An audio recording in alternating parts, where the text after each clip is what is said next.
d'abord, je voudrais remercier le président de la République du Sénégal, son gouvernement et le peuple sénégalais de nous avoir donné cette opportunité d'être ici à Dakar pour discuter 10 ans après Dakar 2013, pour évaluer, échanger et voir, comme vous venez de dire, les acquis, les défis et les perspectives sur la question du financement de l'agriculture en général et de l'irrigation en particulier.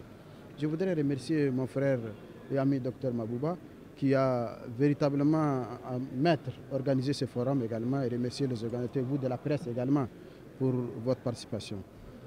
Vous savez, la problématique de l'agriculture africaine et particulièrement des États du Sahel, ça a été toujours un défi depuis les indépendances. Le Sahel, pourquoi? Parce que la question ici, c'est la question d'eau. Toutes nos politiques agricoles ont été basées dès le départ sur la question de pluviométrie. Et on est à Sahel, et on a des pluies incertaines, il faut réfléchir. Or, nous avons des potentialités, mais même le Sahel regorge, aujourd'hui, si nous regardons dans les données, le Sahel qui regorge des potentialités énormes de ressources en eau souterraine et de surface également. Il n'est pas concevable que nous ne puissions pas utiliser ce potentiel pour véritablement nourrir notre pays, freiner ces importations massives qui font des déséquilibres commerciaux énormes et des fuites de devises pour nos pays. Il faut s'arrêter et réfléchir. C'était Dakar 2013. C'est la raison qui a poussé. Donc après 10 ans, aujourd'hui on est là. Tout à l'heure on va rentrer véritablement voir quelles sont les difficultés qu'on a eues. Il y a eu véritablement des difficultés. Et je vous assure, en tant que ministre de l'élevage, j'étais à Dakar 2013, j'étais ministre de l'élevage à l'époque. Donc pour vous dire que ce n'est pas le financement qui a fait défaut souvent.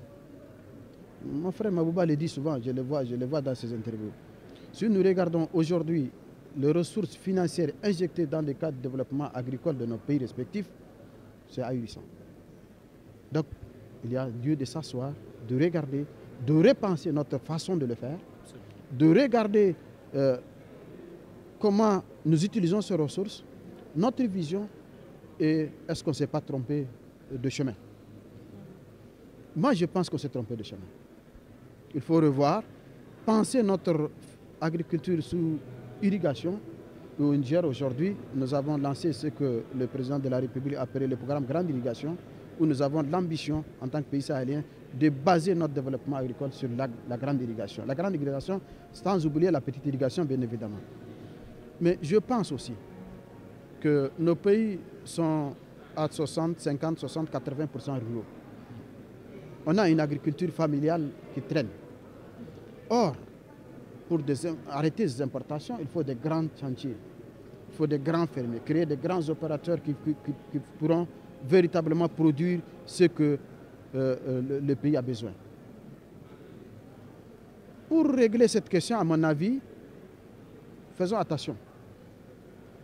Puisqu'on a 80% des ruraux qui ne vivent, qui pratiquent et qui ne vivent que de l'agriculture, si aujourd'hui Mabouba Sel peut produire les besoins en riz du Sénégal, est-ce qu'il sera commercialisé? Est-ce que ça peut être acheté? Les ruraux que il s'agit d'avoir cette double équation. La disponibilité et l'accessibilité de ce produit à nos producteurs, au monde rural. Donc il faut qu'on ait de l'ingéniosité.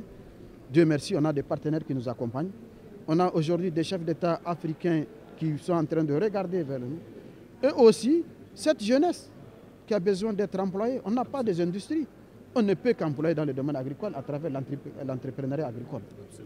Donc l'emploi se trouve dans le domaine agricole, la survie de nos États se trouve dans le domaine agricole, notre souveraineté se trouve dans l'agriculture. Donc il faudra investir là-bas, regarder, repenser, nous réorganiser et aller. Voilà, je pense qu'on va débattre en profondeur dans les panels. Nous allons discuter encore une fois.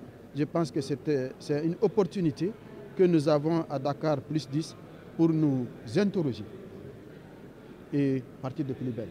Il ne faut plus qu'on dise qu'on a, tout à l'heure, le ministre dans son speech le disait, les chiffres qui donnent froid au dos. Je pense qu'on doit s'arrêter pour regarder ça. Et tout le monde, toute cette jeunesse, vous voyez autour de vous, êtes journalistes, tous sont jeunes. Ils ont besoin d'emploi. Vous avez de l'emploi, mais vous avez tous des vieux problèmes. Donc je pense qu'à l'agriculture, nous avons de l'emploi à créer, nous avons des perspectives de développement et je pense que nous pouvons le faire. Merci. Les résultats n'ont pas été, je ne peux pas vous les citer aujourd'hui, c'est un chapelet de problèmes. Je vous ai dit tout à l'heure l'aspect organisationnel.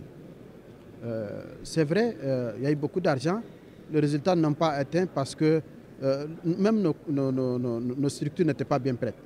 Un aspect organisationnel qui était là. Ensuite, les objectifs n'étaient pas très bien définis, je vous dis encore une fois. Et vous parlez c'est ça les changements climatiques. Normalement, quand on dit des pays du Sahel, on parle de rareté de pluie. Mais on parle d'inondation parce que justement, vous pouvez avoir en une pluie 50 mm, 100 mm, 120 mm qui deviennent des inondations. Donc il faudra regarder comment récupérer ces eaux de ruissellement pour véritablement rendre utile. Donc c'est des aménagements qu'il faut le faire, c'est des barrages qu'il faut le faire, c'est des seuils de retenue d'eau qu'il faut faire. Véritablement ces ambitions-là que nous sommes au Niger, en tout cas nous sommes engagés. 2024, nous avons eu énormément d'inondations et nous avons tiré les leçons. Et c'est ce que nous voulons faire. Nous voulons faire des barrages, nous allons faire des retenues d'eau pour que l'eau qui est occasionnelle au Sahel qui arrive, quand il arrive, ça ne devienne pas des désastres, mais véritablement ça va être utile à l'agriculture, utile aux animaux, utile à l'homme également. Donc voilà un peu les perspectives qu'on a. Merci.